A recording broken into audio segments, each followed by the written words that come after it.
Hey guys, welcome back to part two of the lecture this week. And I want to start talking about Mademoiselle C.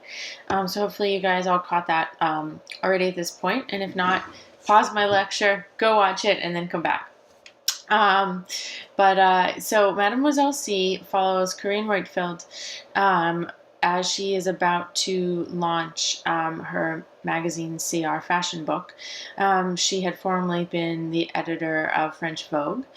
And so it is, I think, a really well filmed, well edited documentary that brings you inside the life, both professionally and personally, of one of the most celebrated, successful, iconic fashion figures to date. If you don't mind, I'm going to be glancing down at my notes for this, and as well as for the book readings that I'm going to go over, so I don't miss anything important. And so this is a really nice, I think, introduction to fashion, especially in the realm of magazines, in the sense of the spectrum of things that you have to consider when you're putting together a publication. And there's a lot of components, and there's a lot of things that can go wrong. And I think, having the disposition for it, the love, the perseverance, the dedication, the connections, there's a lot, that goes into it. And for you guys, I've been talking about this idea of an approach from an interdisciplinary sense. And so, within the fashion merchandising degree, there's a lot of classes that can complement your understanding of being in the fashion publishing, fashion magazine world. From the fashion concentration perspective, you obviously have to take fashion magazines and fashion writing, and then in addition to that, you get fashion forecasting, integrated marketing communications, and new media writing, editing, and visuals. And all of these classes, as you'll come to see this semester, or can already have a feel for now, can directly apply to your work in fashion magazines. And so, there's so much that you can draw inspiration from, knowledge from, that can cross over into this world. And people that have an expertise that you might not, that you heavily rely upon to get your publication out. So it's important, we'll talk about this more later in the semester, but it's definitely really important to be aware of the spectrum of needs and people, so that, you're not approaching a publication date and then it's like panic because there's something crucial that you need and you never even realized that that position existed or that particular skill was necessary. So I think that, thinking about this idea of what they kind of, put together and come up with in the world of Corinne Whitefield is, I think the meetings that she has with her staff, with her team, are very valuable. And they talk about this concept of fashion as a dream world. And it kind of epitomizes what she likes to do and be known for in her editorials, in her vision.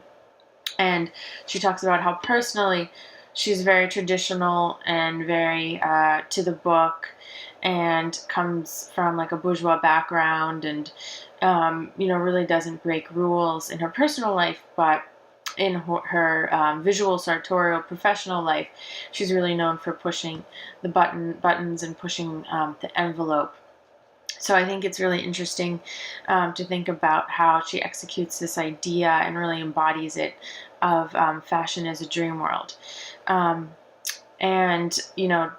to add to that, there's lots of Stephen Gann in this documentary, who was the founding editor of the Visionary magazine, and now has his own fashion publishing group, of which the CR fashion book is under. And he's in this documentary quite a bit, kind of running the operations, logistics, business side, but also being a really great sounding board for the team and Corinne to bounce ideas off of. And so they're on a shoot, and he talks about, this idea, and mentions that fashions are about credits and credibility. And I think that it's a really nice, easy mantra to remember as you go through and you compile your own publication and you think about really what that means. So fashion is about credits and credibility. And so the credit side of it can be, several components. One is having the right brands that fit your mold, which shows that you have good relationships. The more higher, the more luxury the brand, as well as being able to provide, actual credits. So showing that the brand on the pages, properly citing it, noting it, the people that you use, photographers, stylists, makeup artists, models, those also are all part of the credit aspect, and the credits work toward your credibility. And so you also have to, watch the line between the aspect of, taking ads and sales dollars in order to, produce a magazine, but the ads that you accept in your magazine from certain brands also add towards your credibility. So it's difficult when you're in a pinch and you need, money in order to produce your magazine. However, the brands or companies that may approach you and have the money to take out an ad might not be on brand for you. So, it's this tough call at that point. It's like, what do you do? Do you continue and take the money, and it may hurt your credibility a bit, or do you cut back pages out of the magazine in order to not have to do that, or make cuts elsewhere? Like, what decision do you make at that point? So I think it's an important thing to remember. They also talk about coming up with this idea of, the subhead, the subtitle, kind of like the theme of the magazine, and they talk about this idea of it being fashion beyond clothes, which I think ties into the idea of fashion, as a dream world. Thinking about the idea that, you can buy clothes, you can assemble a look, but fashion, and in turn style, go another level beyond that. They're, on another strata that exceeds just the actual physical, tangible product. And I think that really is something important that can come across, is just because you are buying the it brands or the right brands, it's different how you put them together, you style them, your self-confidence, the entire vision. It's like it has to be a complete full circle of things in order for it to come to fruition successfully. So going through some other things that I wanted to note from the documentary. One is just the pure intensity of the photo shoots. So I really like that this isn't highly edited on the photo shoots, that you really get a nice full spectrum of what it takes to produce one, to get all the elements in place and on the shoot, the process, what it's like, how the directing goes on the set, getting feedback and perspective on that from stylists, photographers, makeup artists, models. Like, I think that it's a really interesting, unique take in this documentary for showing so much of it and really giving you an idea of how much prep and impromptu nature can go into these things. So I think that's pretty interesting too, to see, and also to think about if this is something that you want to do. Like, do you like producing this kind of work? Can you handle this kind of environment? Is it something that you feel comfortable with or love to accept the challenge? For me personally, like, photo shoots are really not my favorite thing.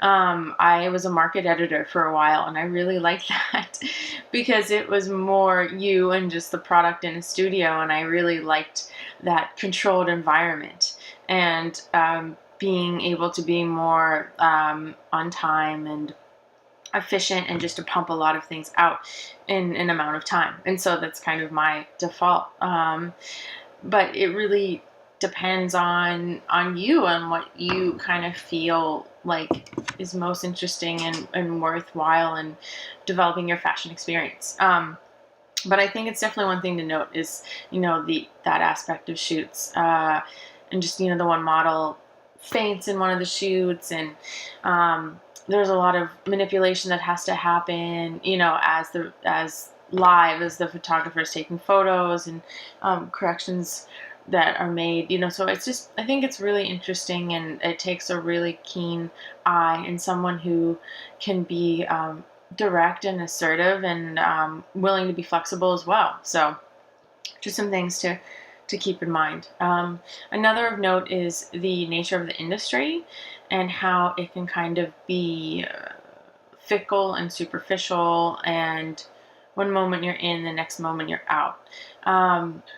Early in my career, I had an older publicist tell me that fashion loves young and that I should take advantage while I can. But I think the overall idea of that is that it's always looking for something new. There's a high turnover, and it's a cycle. And if it didn't appear that way, if it didn't rely so heavily on conspicuous consumption and this desire and quest for newness, then fashion, wouldn't be what we know it to be today. It would be something entirely different. So it's part of the nature of the beast.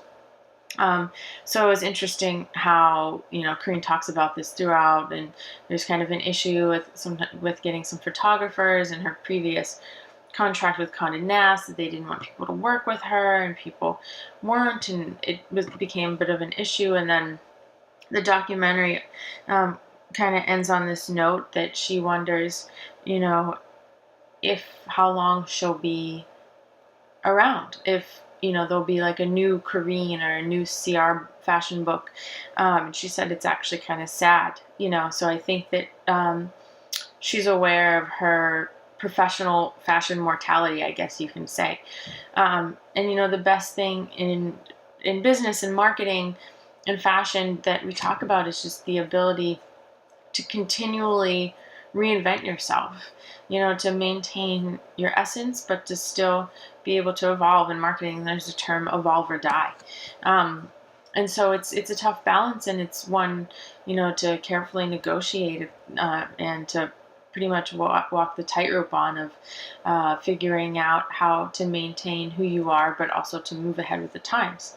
And so I think, now a lot of fashion magazines and brands are grappling with that in the more, digital age of how to best adopt. So we're going to talk more in the magazine aspect of, setup and layout and things like that going forward. But I think it's interesting to note that in deciding on CR Fashion Book, they talk about and decide upon a double-sided magazine. And so they split up 2 by ads, 50 on one side, 50 on the other, so that you flip it, which is a little bit tricky from a printing perspective, but very cool from a user perspective. So it's just little things like that, maybe thinking a tad outside of the box that could differentiate your publication a little bit, make it unique, make it a little different. That's something to think about, in regards to this layering. And again, it's balancing what's expected, with the unexpected. The idea of merging something traditional or something from the past with something that's a little bit off kilter or shocking. So for example, in the documentary, they talk about that in order to kind of have one up and an advantage and to get all these gorgeous couture clothes, they were going to go back in time and do the traditional setting for how couture normally has been photographed 60, 70 years ago, which was at night. And so in a way it's traditional, but it's also kind of new because times have moved on and it hasn't really been done that way. But they had the advantage of getting the clothes and getting the shoot when they needed it. So that's kind of interesting. And then on the other hand, breaking with tradition, Corinne's kind of known for like this she talks about it being like porno chic, erotic chic style of having lots of nudity. And so in creating her new publication, she's like, I'm known for this, Should I go with this or should I do something different? So there's never necessarily a really right answer, especially when it's something so personal, but it's definitely something to consider and weigh what would be expected, what would be unexpected, where would it be good for me, for my customer, my demographic, this consumer that's going to buy and read this magazine. And at the end of the day, see, our fashion book is published twice a year. Corinne Nordfeld got the title that is basically created for her as Global Fashion Director of Harper's Bazaar Worldwide. She has other things and projects to focus on, but this being more of her personal, pet project, which I think is really interesting that she's, able to maintain it all. But just to think about, what the balance there would be. Another thing that is a little bit more tying in the different things that you guys have learned and do is some of the references that she has and things that she did just in this documentary for shoots. And towards the end, they talk about wanting to create this Bolshevik fashion show, and it's like, what's that? What does that mean? What's that time period? What is the shapes or the materials or the silhouettes? Why? Well, this all goes back to some of the other classes that you've taken, fashion fundamentals, perhaps, fashion history and global attire, all these kinds of things. So if you're working as a stylist or an editor, you really have to understand what this means and the nuances between different periods. And so just another thing to kind of think about and emphasize for that. So I hope you guys enjoyed the documentary. I think that it is just absolutely wonderful. And the last thing I'm going to say about that is that it's going to be interesting to see how you react to the Inside British Vogue one, which is quite different. There's more of a tense tone, amongst other things. So I'm curious to hear your thoughts on comparing the two. And also to keep in mind with Corinne Nordfeld and her career, the aspect of balancing family life and work life. And it seems that her family is heavily involved with her work life, and they're very, very supportive, and they want to be there and be a part of it, which is amazing. A lot of editors that I know that work in fashion don't have a balance. And it's just another thing to consider, to think about, how can you achieve balance, achieve, personal successes, things for yourself that are outside of this career, and how can you tip the scales a bit so that it's fair. And it might not be for a while. You might start off as an assistant and have extremely ridiculous long hours and lots of travel, and then the more that you grow in your career, the more opportunity you might have to negotiate a little bit more personal space and time and flexibility in your schedule. So just something to keep in mind, that work-life balance is important, and it's definitely